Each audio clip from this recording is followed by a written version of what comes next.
ওকে আবার নূতন করে খুঁজে পায় কোন কুলহারা কামনার ধারে।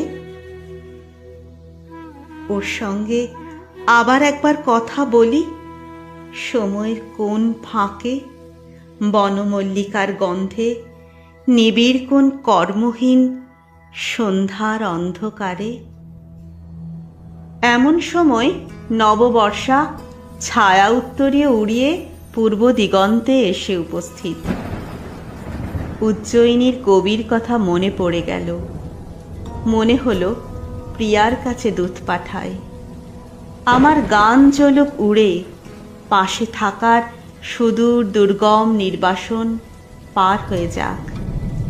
কিন্তু কিন্তু তাহলে তাকে যেতে হবে কালের উজান পথ বেয়ে, বাঁশির ব্যথায় ভরা আমাদের প্রথম মিলনের দিনে।